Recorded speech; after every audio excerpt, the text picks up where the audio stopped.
Në rrugën që të çon në qytetin ukrainas të Pokrovskut, një ekip I Radios Evropa e Lirë dalloi një dron rus duke fluturuar në qiell. Падает дрон, видно, он дымит, кружится.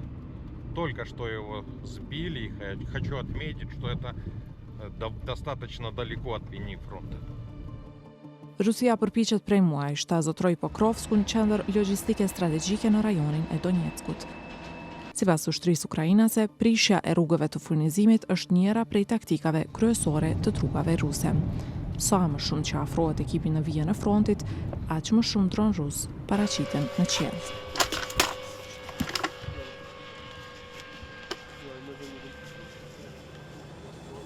Kjo është qendra ukrainase e kontrollit afër Pokrovskut. Detyra kryesore këtu është që të rrezohen dronët rus. Ситуація важка.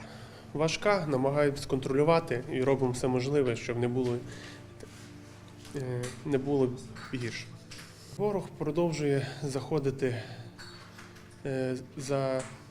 все далі і далі по Покровському напрямку, окремими групами просто йдуть без перестанку. Будь-яка зміна погоди, чи то туман, дощ, їм дає ймовірність те, що вони можуть пройти далі і далі.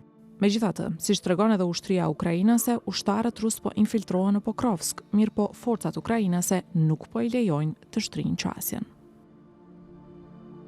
Ми ще тримаємо досить потужне забезпечення, і ми це стримуємо. І ми можемо ще зараз є ресурси на стримання ворога, який заходить оцими невеликими групами.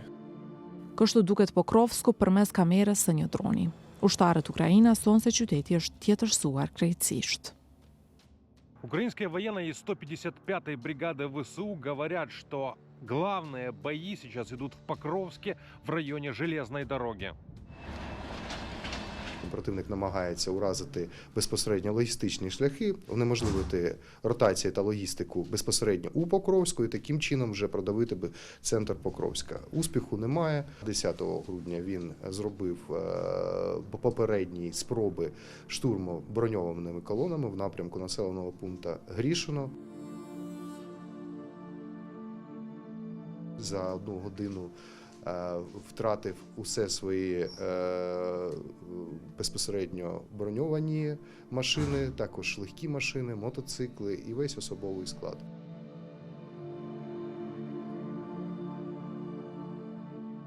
Ushtarët rus vazhdojnë të vëzhgojnë vijën ukrainase të mbrojtjes me shpresën se do të gjejnë ndonjë zbrasti për ta shfrytzuar.